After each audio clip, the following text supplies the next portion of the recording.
నాది love problem అండి. Schooling లో ఉన్నప్పటి నుంచి నాకు ఆ అబ్బాయి పరిచయం అండి. ఇటు లవ్ ఇటు పేరెంట్స్ మధ్యలో నలిగిపోతున్నానండి. ఇప్పుడు తల్లిదండ్రులు ఒప్పుకోకపోతే ఏం చేద్దామని అనుకున్నారా? లేదని అబ్బాయి కావాలంటావా మేము ఇద్దరం మీద విషయం తీసుకొని ఊరేసుకొని చచ్చిపోతామని నన్ను ఆల్రెడీ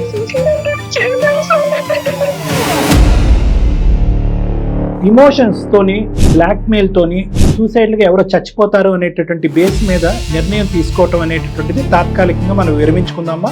డెత్ అనేటటువంటి పాయింట్ ఆఫ్ వ్యూలో ఎవరో చచ్చిపోతారు కాబట్టి నేను ఒక నిర్ణయం తీసుకుంటున్నాను అంటే ప్రాణాలు ఇంపార్టెంట్ కాదా డాక్టర్ గారు అంటే కనుక మధ్యలో అసలు నలిగిపోతున్నాను, నా వల్ల కావట్లేదు. న్యాచురల్ హెయిర్ కలర్ కోసం చూస్తున్నారా? అయితే Anoos henna and black expert వాడండి. Anoos skin and hair clinic సమర్పించే అందమైన జీవితం కార్యక్రమానికి స్వాగతం. నమస్తే కళ్యాణ్ గారు. ప్రత్యూష అని మనకు ఒక అమ్మాయి మెయిల్ చేశారండి. ఇది ఒక సామెత ఉంటుంది చూడండి, కరవమంటే కప్ప కోపం, విడమంటే పాము కోపం. తను చెప్పిన సమస్య వింటే అట్లా అనిపించింది, చాలా క్రిటికల్ గా అనిపించిందండి. జనరల్ గా వినే సమస్యే, బట్ నాకు అట్లా అనిపించింది. ఒకసారి మీ ముందు పెడతాను, ప్రత్యూషతో మాట్లాడతానండి, కాల్ చేస్తాను. తప్పకుండా.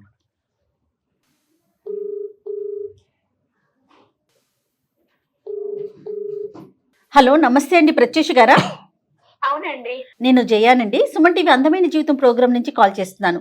నాతో పాటు డాక్టర్ కళ్యాణ్ చక్రవర్తి గారు ఉన్నారండి స్టూడియోలో. ఒకసారి మీ సమస్య మాట్లాడండి. చెప్పమ్మా, ఎవరిది సమస్య, ఏంటి ప్రాబ్లం? యాక్చువల్లీ నా గురించి నేను మెయిల్ చేశానండి మీకు.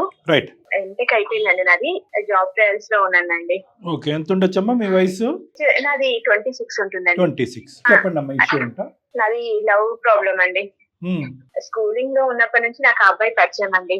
స్కూల్లో అప్పటి నుంచి ఇప్పటి వరకు గైడ్ చేసుకుంటూ, హెల్ప్ చేసుకుంటూ అదే ప్యూరిటీతోని ఉన్నాడండి. ఇటు లవ్ ఇటు పేరెంట్స్ మధ్యలో నలిగిపోతున్నానండి. ఏం చేయాలో అర్థం కాక మీకు మెయిల్ చేశాను. ఈ అబ్బాయి మీ తల్లిదండ్రులకు పరిచయమేనమ్మా? మా పేరెంట్స్ తో కూడా మాట్లాడిపించాను. అంటే ఫ్రెండ్ గా చూపెట్టావా లేదంటే కాబోయే భర్త కింద చూపెట్టావా? ప్రేమించి ఇట్లా పెళ్లి చేసుకోబోతున్నామని చూపించానండి మా పేరెంట్స్. రైట్. సెటిల్డ్ సెటిల్డ్ అండి. ఇప్పుడు అబ్బాయి జాబ్ చేస్తున్నారండి. జాబ్ అయిపోయింది. మీది కంటిన్యూస్ గా స్కూల్ డేస్ నుంచి ఇప్పటి వరకు ఒకటే జర్నీ అమ్మా, లేదంటే మధ్యలో గ్యాప్ వచ్చిన తర్వాత మళ్ళీ రీకనెక్ట్ అయ్యారు? స్కూలింగ్ ఒకటే దగ్గర ఉండేది, కాలేజ్ లో సెపరేట్ అయ్యాము, బట్ ఆ లవ్ మాత్రం ఇప్పుడు కంటిన్యూ అయిందండి ఇన్ని ఇయర్స్ నుంచి. సో టోటల్ రిలేషన్షిప్ పరంగా ఎంతకాలం అనుకోవచ్చమ్మా? నేను 9th క్లాస్ ఉన్నప్పటి నుంచి స్టార్ట్ అయిందండి. అబ్బో, అవునండి, 12 years. ఒకే ఊరమ్మా? ఓకే ఊరండి. యాక్చువల్లీ మాది వికారాబాద్ అండి. వికారాబాద్ లో ఉన్నప్పుడు సేమ్ స్కూల్.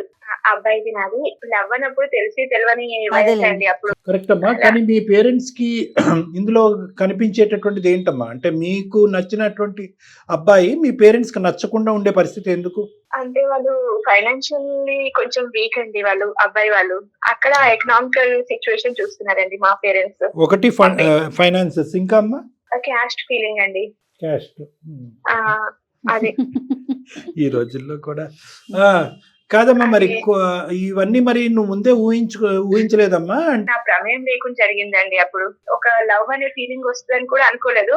అది గ్రాడ్యువల్ గా మా మధ్యలో ఉన్న అండర్స్టాండింగ్ తో అలా పెరుగుకుంటూ పోయింది. ఒక్కసారి కూడా అంటే నాకు ఇంకా ఏ అబ్బాయిని చూసినా కూడా ఆ ఫీలింగ్ రాలేదు, అతనికి అమ్మాయిని చూసినా కూడా రాలేదండి. అలా కదమ్మా, నేను అడిగేది ఏంటంటే కనుక క్యాస్ట్ అనేటటువంటిది మీ ఫ్యామిలీలో ఒక పెద్ద సబ్జెక్టు, ఇది ఒక ఆబ్స్టికల్ కింద మారుతుంది మన మ్యారేజ్ వరకు వెళ్ళటానికి అనేది నువ్వు గెస్ చేయలేదా? అంటే ఇంతవరకు వస్తుంది అని కూడా అంటే ఊహించలేకపోయానండి నేను ఆ టైంలో. ఆ అబ్బాయి సైడ్ నుంచి వాళ్ళ పేరెంట్స్ ఏమంటున్నారమ్మా? వాళ్ళ పేరెంట్స్ ఓకే అండి. నువ్వు ఒక్కదానివేనమ్మా? నేను అవునండి, మా పేరెంట్స్ కు నేను ఒక్కదానే కూతునండి. ఎంతో గారభంగా పెంచుకున్నారు. అంటే అబ్బాయి సెటిల్ అయిపోతే ఈ క్యాస్ట్ అంతా ప్రాబ్లం రాదేమో అనుకున్నాను సార్, అర్థం చేసుకుంటూ అనుకున్నాను. ప్రేమలో ఉండేటటువంటి ప్రధానమైనటువంటి ఒక ముఖ్యమైనటువంటి అంశం గుర్తుపెట్టుకోవాల్సింది ఏంటంటే అజంప్షన్స్ చేస్తాం, ఎస్యూమ్ చేసుకుంటాం. అంటే నా కళ్ళతో చూసి నా మనసుకు నచ్చినటువంటి అబ్బాయి ప్రపంచాన్ని అందరికీ కూడా ఏదో విధంగా నచ్చేస్తాడు ఏదో చెప్పి. అంటే అక్కడ ఏంటంటే ప్రేమలో ఉన్నటువంటి ఒక కీ పాయింట్ ఏంటంటే ఆ ప్రేమ అనేటటువంటి కళ్ళతో only positive aspects of the partner మనం చూస్తూ ఉంటాం. మంచి ఉద్యోగం, మంచి మనసు, అంటే మంచి ఉద్యోగం, మంచి మనసు, మంచి క్యాస్ట్ అనేటటువంటిది మీ పాయింట్ ఆఫ్ వ్యూ. మరి మీ పేరెంట్స్కి ఆ మంచి అన్నది వెళ్తుందా? అది ట్రాన్స్మిట్ అవ్వాలి అంటే కనుక ఒక చిన్నపాటి అంశం ఏంటంటే మీ ఇంట్లో ఇంతకు ముందు ఎప్పుడన్నా ప్రేమ వివాహాలు వివాహాలు. జరిగినాయా? జరిగినప్పుడు దానికి మీ పేరెంట్స్ ఎలా స్పందించారు? దాన్ని నెగిటివ్ గా స్పందించారా? అవి ఇంటర్ కాస్టా, సేమ్ కాస్టా? అలాంటివి సేమ్ కాస్టా, ఇంటర్ కాస్టా అనేటటువంటిది కొంతవరకు పేరెంట్స్ యొక్క సైకాలజీ మనకు అర్థమవుతుంది. రెండో అంశం ఏంటంటే, ఇలా ప్రేమించుకునేటువంటి అబ్బాయిలు అమ్మాయిలు ప్రేమకి మనం వ్యతిరేకం కాదు, కానీ తల్లిదండ్రులకు మీరు ఎప్పుడు చెప్తారు అనేటటువంటిది చాలా important.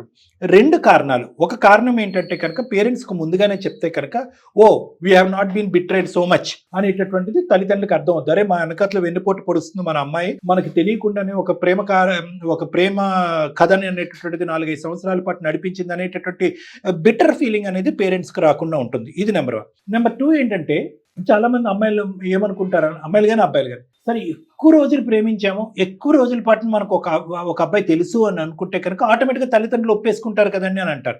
No, that doesn't work there అమ్మా. ఎందుకంటే తల్లిదండ్రులకు ఎప్పుడు కూడా ఏంటంటే వాళ్ళ యొక్క సైకలాజికల్ కాన్సెప్ట్ ఏంటంటే, మాకు మా అమ్మాయి ఎంత బాగా తెలుసో మా అమ్మాయికి మేము అంత బాగా తెలుసు. ఎప్పుడు కూడా ఏంటంటే ఈ టైం గ్యాప్ అనేటటువంటి డిస్టెన్స్ వీలైనంత వరకు తక్కువగా ఉంచితే కనుక మనస్పర్ధలు, మిస్అండర్స్టాండింగ్స్ అనేవి తక్కువ ఉంటాయి. అంటే మామూలుగా అది ఒక జనరల్ పిక్చర్ గురించి చెప్పాను ప్రత్యూష. మీ వరకు అయితే మాత్రం ఈ అబ్బాయిని, అంటే జనరల్ గా మనం అందరం అనుకున్నప్పుడు యూజువల్ గా, అంటే మా వరకు మీరు చేసి ఉంటారేమో కానీ గాఢమైన ప్రేమ కాకపోతే మా వరకు చేసి ఉంటారేమో అని నేను అనుకుంటున్నాను. కానీ నేను చూసినటువంటి కొన్ని ఇలాంటి సందర్భాల్లో ఏంటంటే, సార్ ఆ అబ్బాయి అంటే నాకు ఇష్టమే, కానీ అట్ ద సేమ్ టైం మా తల్లిదండ్రుల మీద నాకు ప్రేమ కూడా చాలా ఎక్కువగా ఉంది కాబట్టి మేము ముందు నుంచే మన ఇద్దరు ఒకటవుదాము అనేటటువంటి ఆలోచనతోనే ప్రయాణం మొదలుపెట్టాము. కానీ ఏదన్నా తల్లిదండ్రుల దగ్గర నుంచి అకారణమైనటువంటి ఒక పరిస్థితి వస్తే కనుక, లేదంటే కారణం ఉన్న కారణం లేనటువంటి పరిస్థితి వస్తే కనుక ఎవరి స్థానానికి వాళ్ళు వెళ్ళిపోదాం, మనం ముందుకు ప్రయాణం చేయొద్దు అనే అండర్స్టాండింగ్తో కూడా లవ్ చేసుకునేటటువంటి అబ్బాయిలు అమ్మాయిలు నా దగ్గరికి వస్తున్నారమ్మా. చాలా గ్రేట్ అది. నేను దాన్ని ప్రేమ అంటారా సార్ అని మీరు అనుకుంటే కనుక దాని నిర్వచనం ఎవరికి వాళ్ళుగా అనుకోవచ్చు. నేను తల్లిదండ్రుల ప్రేమ కాపాడటం గురించి మన ఇద్దరం ఒకటి అవ్వాలి, కానీ ఒకప్పుడు తల్లిదండ్రులు వ్యతిరేకిస్తే విత్డ్రా అవ్వాలి అనుకున్నాను.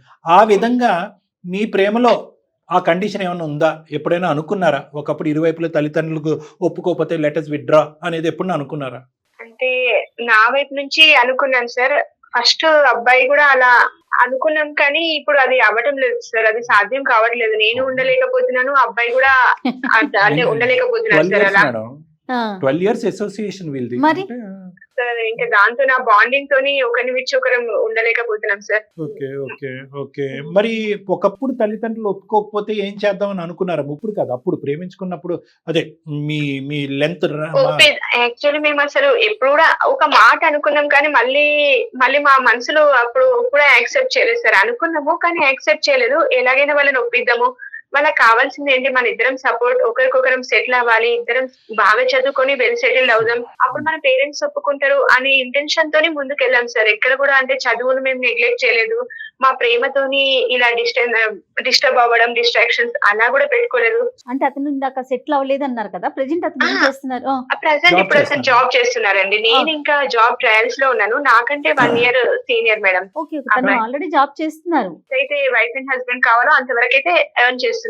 నువ్వు చెప్పేది ఏంటంటే, మీ పేరెంట్స్ కి ఇక్కడ ప్రధానంగా నచ్చంది క్యాస్ట్ ఒకటైతే కనుక, రెండోది ఫ్యామిలీ ఫైనాన్షియల్ బ్యాక్గ్రౌండ్ నచ్చట్లే కదమ్మా. ఈ అబ్బాయి వరకు ఓకే, సంపాదిస్తున్నాడు, అన్ని చేస్తున్నాడు.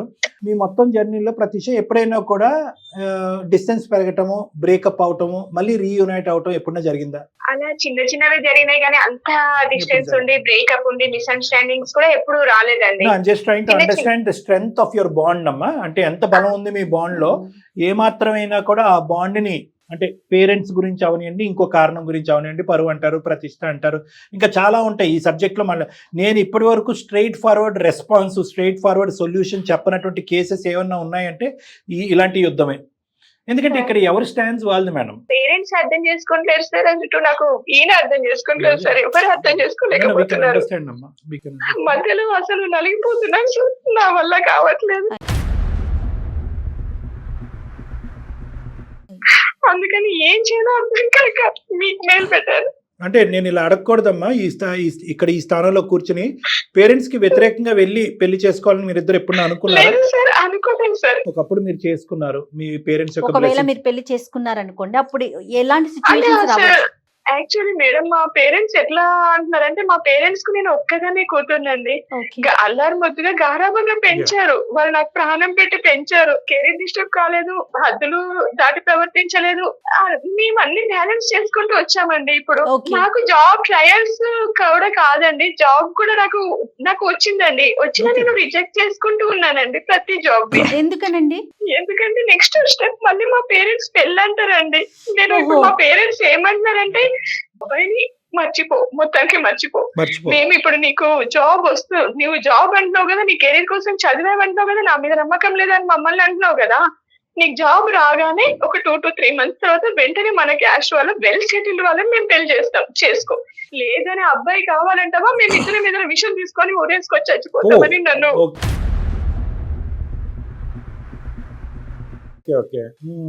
ఇక అబ్బాయి సరే మనం విడిపోదామా, మరి పేరెంట్స్ కోసం మనం ఇంకా వేరే చేసేది అంటే అబ్బాయి ఆల్రెడీ సూసైడ్ చేశాను.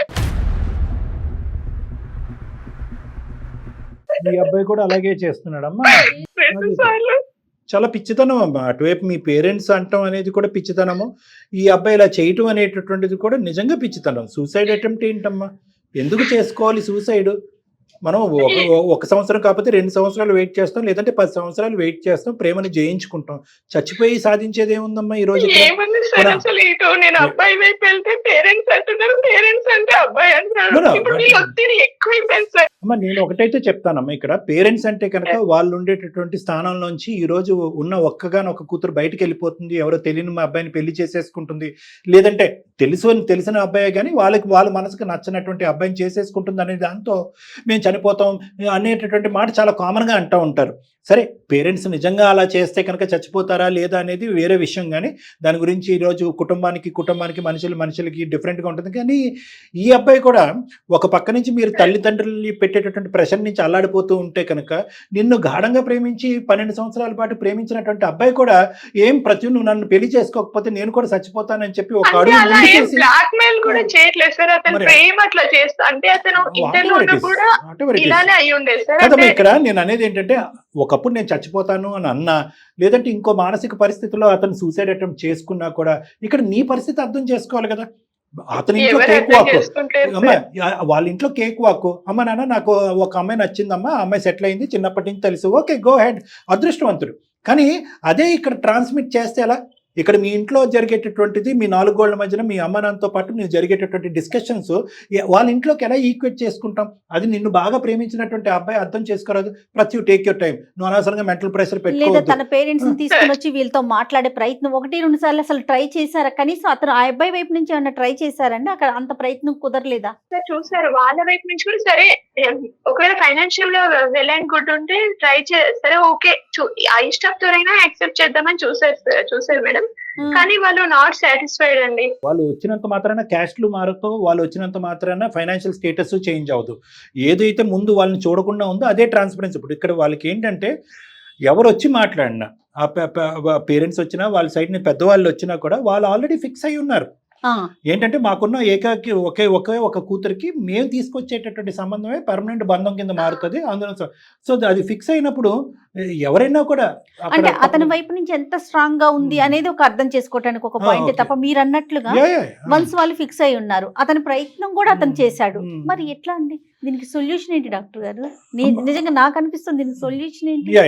అమ్మా ఇక్కడ ఒకటి ఎవరు ప్రత్యూష, ఇది క్రిటికల్ గా మనం మారిపోతుంది. ఎందుకంటే కనుక ముందు నువ్వు వెనకతలు పోయి ఇలా పోతే అటువైపు పేరెంట్స్ వీళ్ళిద్దరి మధ్యలో నేను నలిగిపోతున్నా సార్. నేనన్నా పోదామంటే నాకేమైనా చేసుకుంటే నా పేరెంట్స్ ఊరుకోలేరు, అబ్బాయి తట్టుకోలేరు సార్. ఎంత మంది ఏం లాభం సార్? ఇట్లా ఇమోషన్స్ తోని, బ్లాక్ మెయిల్ తోని సూసైడ్లుగా ఎవరో చచ్చిపోతారు అనేటటువంటి బేస్ మీద నిర్ణయం తీసుకోవటం అనేటటువంటిది తాత్కాలికంగా మనం విరమించుకుందామా, ఒక్క అడుగు వెనకేద్దాం. Let us think about a hypothetical situation. ఒక డిఫరెంట్ సిచ్యువేషన్ ప్రాక్టికల్గా ఆలోచించడానికి మనం ట్రై చేద్దాం. ఇటువైపు ప్రత్యూష అనేటటువంటి అమ్మాయి ఒక అబ్బాయిని ప్రేమించింది. ఆ అబ్బాయి సైడ్ ఉన్నటువంటి తల్లిదండ్రులు ముందుకొచ్చి హ్యాపీగా ఒప్పుకున్నారు. కానీ ప్రత్యూష సైడ్ ఉండేటటువంటి తల్లిదండ్రులు ఒప్పుకోలేదు. ఇక్కడ ప్రత్యూషకు సంబంధించినటువంటి ప్రేమించినటువంటి వ్యక్తి నువ్వు ఎంతకాలం అయితే అంతకాలం పోరాడు, నేను ఎప్పటికీ వెయిట్ చేస్తూనే ఉంటాను అని చెప్పి ఓర్పుగా ఉన్నాడు. సూసైడ్ అనేటటువంటి మాట అనలేదు, సూసైడ్ అటెంప్ట్ చేయలేదు. ఇది ఒక సైడ్. ఇమాజిన్ చేసుకో, జస్ట్ ఇమాజిన్ చేసుకో.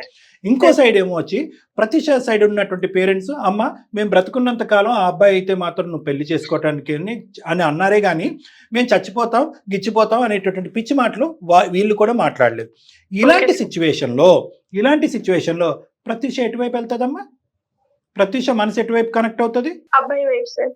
అబ్సల్యూట్లీ. ఇక్కడ ఏంటంటేనమ్మా, ద థింగ్ ఈస్ డెత్ అనేటటువంటి పాయింట్ ఆఫ్ వ్యూలో ఎవరో చచ్చిపోతారు కాబట్టి నేను ఒక నిర్ణయం తీసుకుంటున్నాను అంటే ప్రాణాలు ఇంపార్టెంట్ కాదా డాక్టర్ గారు అంటే కనుక ఆ ప్రాణాలని ఏ విధంగా కాపాడాలి అనేటటువంటి అంశం నేను తర్వాత చెప్తాను. ఫస్ట్ మనసుకు సంబంధించినటువంటి విషయాలు మాట్లాడుకుందాం. ఇదే థ్రెట్తో చాలా మంది ఇళ్లల్లో పెద్దవాళ్ళు తెలిసి మాట్లాడతారా, తెలియక మాట్లాడతారా, పరువు గురించి మాట్లాడతారా, ప్రతిష్ఠ గురించి మాట్లాడతారని చెప్పి. ప్రేమించినటువంటి అబ్బాయిలో మంచి క్వాలిటీస్ ఉండి ఆ బాండ్లో ఒక రిలయబిలిటీ ఉండి నలుగురికి నచ్చేటటువంటి విధంగా ఉంటే కనుక caste will become a micro incident అమ్మ. దాని గురించి పెద్ద పట్టించుకోకర్లేదు. అదేవిధంగా ఫైనాన్షియల్ బ్యాక్గ్రౌండ్, కొంతమంది అమ్మాయిలు కానీ అబ్బాయిలు కానీ ఈ క్రైటీరియా ఏమి చూడకుండా ఏదో లవ్ ఎట్ ఫస్ట్ సైట్ అన్నట్టుగా ఎవరో ఒకరిని ఒక అనామికుడిని పట్టుకుంటారు, ప్రేమిస్తారు. అదే అబ్బాయిల సైడ్ కూడా ఒక అమ్మాయిని తెలియనటువంటి అమ్మాయిని పట్టుకుంటుంది. వాళ్ళది మొదటి నుంచి వాళ్ళ ప్రయాణం తూతూ మంత్రంగానే ఉంటుంది. ఇక్కడ మీ ప్రయాణంలో అన్నిటికంటే బలమైనటువంటిది ఏదన్నా అంటే కనుక చిన్నప్పటి నుంచి తెలిసినటువంటి ఒక వ్యక్తి, ఎక్కడా ఒడిదడుకులు లేనటువంటి ప్రయాణం, ఎక్కడా కూడా మీ చదువుకు కానీ మీ కెరియర్కి కానీ కాంప్రమైజ్ అవ్వకుండా స్మూత్గా ముందుకెళ్ళేటటువంటి దాంట్లోనే మీ ప్రేమలో ఉండేటటువంటి బలం ఉందమ్మా. కాబట్టి ఇక్కడ పేరెంట్స్కి ఏదైనా అవుతుంది, ఆ అబ్బాయికి ఏదైనా అవుతుంది అనే దానికంటే ఫస్ట్ ప్రేమించినటువంటి ప్రేమలో బలం ఉంది, నమ్మినటువంటి వ్యక్తిలో చాలా గుడ్ క్వాలిటీస్ ఉన్నాయి, నన్ను సుఖపెడతాడు, నన్ను హ్యాపీగా చూసుకుంటాడు, నాకు ఒక సెక్యూరిటీ ఉన్నప్పుడు దాని మీదే ఉండాలి. ఎందుకు నేను అలా అంటున్నాను అంటే కనుక ఈరోజు భయపడ్డావు, పేరెంట్స్ థ్రెట్ చేశారు, చచ్చిపోతామన్నారు, చేసేసుకుంటారు, వేరే అబ్బాయి ఎవరినో తీసుకొస్తారు, ఈ అబ్బాయి దారిని ఈ అబ్బాయి చదువు. కానీ ఎంతవరకు నువ్వు సుఖపడతావమ్మా? ఎంతవరకు హ్యాపీ అవుతావు? కరెక్టే. పేరెంట్స్ యొక్క ప్రాణాలని నేను కాపాడాను, పేరెంట్స్ ప్రాణాలను కాపాడినటువంటి ప్రత్యూష అంటే పెళ్లి చేసుకోవటం అనేది కేవలం పేరెంట్స్ ప్రాణాలు కాపాడటం గురించేనా? ఇప్పుడు మా పేరెంట్స్ తో ఎన్ని ఇయర్స్ ఉన్నానో ఈ అబ్బాయితో కూడా అన్ని ఇయర్స్ జర్నీ అయింది సార్. నాకు ఇద్దరితో ఈక్వల్ అయిపోయింది ఇయర్స్ నేను జర్నీ చేయడం అనేది.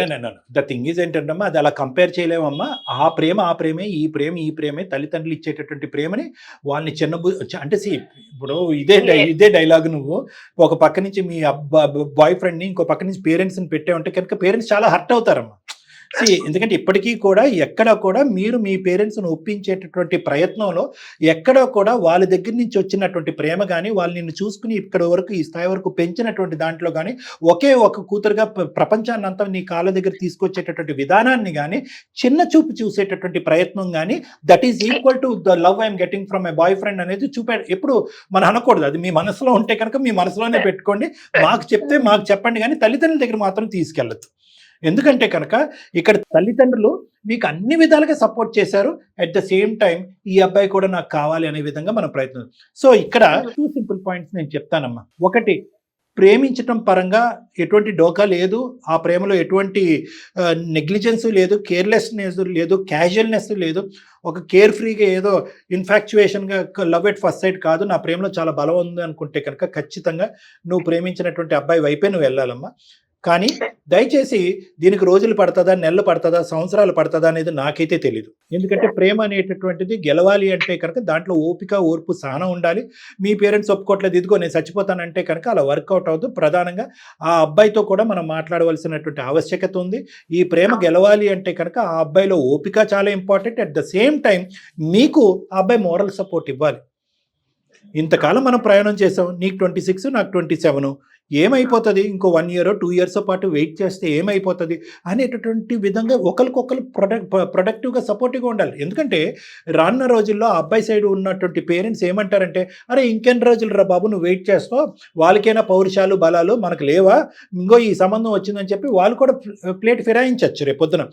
అలాంటి పరిస్థితుల్లో కూడా ఆ అబ్బాయి ధైర్యంగా బలంగా ఉండటం అనేది, మానసిక స్థైర్యం అనేది చాలా important. Now coming to your parents. నీ పేరెంట్స్తో నువ్వేం చేస్తావంటేనమ్మా, నీ పేరెంట్స్ని తీసుకుని మా దగ్గరికి రా, నా దగ్గరికి రా. ఓకే? ఎందుకంటే ఇది ఒక్క దెబ్బతో అయిపోయేటటువంటిది కాదు. అట్ ద ఫస్ట్ ఇన్స్టెన్స్ నేను ఏమని చెప్తున్నాను, నీ ప్రేమ గెలవాలి, నీ పెళ్లి గెలవాలి. ఎందుకంటే ఈ ప్రేమలో పెళ్లిలో ఉండవలసినటువంటి అన్ని గుడ్ క్వాలిటీస్ ఇక్కడ ఉన్నాయి. మీ పేరెంట్స్కి ఏ విధంగా నచ్చజెప్పాలి, ఏ విధంగా వాళ్ళకి ఒక కనువిప్పు చేయాలి, ఏ విధంగా వాళ్ళలో ఉండేటటువంటి ఆలోచన శైలి మార్చాలి అనేటటువంటిది ఇప్పటి వరకు ఎవరన్నా వాళ్ళతో మాట్లాడుతున్నారు అంటే కనుక ప్రత్యూష తప్ప ఎవరూ మాట్లాడట్లేదు, ఒక థర్డ్ పార్టీ. అవును. ఎందుకంటే మీ చుట్టాలకి దూరపు వాళ్ళకి ఇది ఈ సబ్జెక్ట్ లేదు గురించి ఇంకా సార్. తీసుకెళ్ళి, ఎందుకంటే పరువు లేదు. గురించి ఆలోచిస్తారు. పరువు పోతుందని ఏది బయటికి రాలేదు సార్. నేనేం చేస్తానంటే అమ్మా, I will take up the matter of convincing your parents. మీ పేరెంట్స్ని కన్విన్స్ చేసేటటువంటి బాధ్యత నేను తీసుకుంటాను. మీ లవర్ ఎవరైతే ఉన్నారో ఆ అబ్బాయికి కొద్దిగా ఓర్పుగా ఉండాలి. ఇక్కడ డాక్టర్ గారిని జయ మేడం యొక్క సపోర్ట్ కూడా నాకు వచ్చింది. వాళ్ళు they have taken up the duty and the job to convince my parents. మా పేరెంట్స్ని కన్విన్స్ చేయడానికి వాళ్ళు ముందడుగు వేస్తున్నారు. బాబు నువ్వు ఇలా చచ్చిపోతానికి ఇచ్చిపోతాననే మాటలు నువ్వు అనొద్దు, ఎందుకంటే అలా అయితే కనుక నాకు పిచ్చెక్కి నేను డిప్రెషన్లోకి వెళ్తున్నాను, కావాలంటే నువ్వు కూడా రా డాక్టర్ గారి దగ్గరికి అని చెప్పి అతనితో సపరేట్గా ఒకసారి నా దగ్గర తీసుకొద్దిరిగా. Yes, అతని గురించి కూడా అంటే ప్రత్యూష ఇంకొక విషయం కూడా మేము బ్యాక్ ఎండ్ లో అతని గురించి కూడా ఒకసారి ట్రై అంటే ఎలాంటి వ్యక్తి ఏంటి మన టీం ప్రకారం మాట్లాడిన తర్వాత వీళ్ళ పేరెంట్స్ తో కూర్చుందాం. ఏమంటారు కళ్యాణ్ గారు? అంటే పేరెంట్స్ కి వాళ్ళని కన్విన్స్ చేయడానికి మనకు కూడా కొన్ని పాయింట్స్ ఉండాలి కదా. మంచి మాట. అదండి. ఏం ప్రత్యూష ఓకేనండి మీకు? Okay madam, okay. అంటే జయ మేడం చెప్పేది ఏంటంటే ఓన్లీ నువ్వు ప్రొవైడ్ చేసినటువంటి బ్యాక్గ్రౌండ్ ఇన్ఫర్మేషన్ తోనే మీ పేరెంట్స్ ని కన్విన్స్ చేయడం కాకుండాని మా ఎంక్వైరీస్ లో కూడా ఆ కుటుంబం గురించి కానీ, ఆ అబ్బాయి గురించి కానీ, ఆ అబ్బాయి బ్యాక్గ్రౌండ్ గురించి కానీ ఇలాంటివన్నీ మంచి తెలిసినాయండి. కాబట్టి మీరు ఎంత ఎతికినా కూడా, ఎన్ని పెళ్లి చూపులు చూసినా కూడా, ఎన్ని సంబంధాలు తీసుకొచ్చినా కూడా ఇన్ని క్రైటీరియా ఉండరు అని చెప్పి వాళ్ళని సాటిస్ఫై చేయడానికి ఒక విధంగా ఉపయోగపడుతుంది. అంతే. I know it's not going to be an easy task అమ్మా, ఈజీ అయితే నేను అనుకోవట్లేదు, but let us do it that way. నాకు సపోర్ట్ దొరికినట్టు అనిపించింది మేడం మీతో మాట్లాడాక. వెయిట్ చేస్తాను, నా లవ్ సక్సెస్ కావాలి, ప్లస్ పేరెంట్స్ కూడా యాక్సెప్ట్ చేయాలి మేడం. మనోధైర్యాన్ని పెంపొందించుకోండి, మానసికంగా బలాన్ని పెంపొందించుకోండి. దాంతో పాటు ఆ అబ్బాయితో కూడా మాట్లాడండి, ఆ అబ్బాయికి కూడా చెప్పండి, ఆ అబ్బాయికి అర్థమయ్యే విధంగా చెప్పండి. ఆ అబ్బాయికి అర్థం కాకపోతే నా దగ్గర తీసుకురండి అమ్మా. ముఖ్యంగా ఏంటంటే మీ పేరెంట్స్ ని తీసుకురండి అమ్మా నా దగ్గరికి, వాళ్ళకి నేను కన్విన్స్ చేస్తాను. ఒక 10 days అయితే మాకు టైం కావాలి. నాకు జయ మేడంకి ఒకసారి ఆ అబ్బాయి పూర్తి వివరాలని మన పూర్వపరాలు కనుక్కోవడానికి, బ్యాక్గ్రౌండ్ చెక్ చేయడానికి, అవి చెక్ చేసిన తర్వాత మీ పేరెంట్స్ ఎదుర్కొంటే కౌన్సిలింగ్ కి నేను కూర్చుంటే అప్పుడు బాగుంటుందమ్మా. ఆల్ ది బెస్ట్ అమ్మా, గాడ్ బ్లెస్ యూ, బాయ్ అమ్మా. Thank you sir. అది మేడం, అంటే కేస్ టు కేసు డిఫరెన్స్ ఉంటుంది కదా. అంతే కదా మేడం. అందరినీ మనం వీళ్ళతో కన్విన్స్ కలుపుకోలేకపోతాం. స్టార్టింగ్ లో నేను చెప్పాను కదా జయ మేడం, దీనికంటూ ఒక సొల్యూషన్ ఒక 50 years తర్వాత కూడా ఇది డైలమా సిచ్యువేషన్. అవునండి, అవును. ఎందుకంటే ప్రేమ అనే సబ్జెక్టు 2 generations మధ్యన ఉండే కాన్ఫ్లిక్ట్. వాళ్ళు ప్రేమకు ఒక నిర్వచనం చెప్తారు, తల్లిదండ్రుల ప్రేమ అని చెప్తారు, వీళ్ళకి ఒక నిర్వచనం చెప్తారు. వీళ్ళు వెస్టర్నైజర్ గా అడ్వాన్స్డ్ గా మాట్లాడతారు, వాళ్ళు ఇంకో విధంగా మాట్లాడతారు. వాళ్ళు క్యాస్ట్ ఫైనాన్సెస్ చూస్తారు, వీళ్ళు ప్రేమ మనిషిని చూస్తారు. వాళ్ళు ఏమొచ్చి మంచి సంబంధాలు బ్యాక్గ్రౌండ్లు చూస్తారు, వీళ్ళు ఏమొచ్చి ఇంత డ్యూరేషన్ పాటు తెలుసు, ఇంత డ్యూరేషన్ పాటు తెలుసు అనేటటువంటి సబ్జెక్ట్ మాట్లాడతారు. కాబట్టి అసలు అంటే నేను ఎందుకు అంటున్నానంటే అందమైన జీవితానికి ఒక లెటర్ రాగానే ప్రేమించిన ప్రతి ఒక్కరు కలిసిపోతారను అట్లా అనుకోవద్దు దయచేసి. ఎందుకంటే ప్రత్యూష కేసు వేరు, ఎవరికి వాళ్ళు యూనిక్ కదా.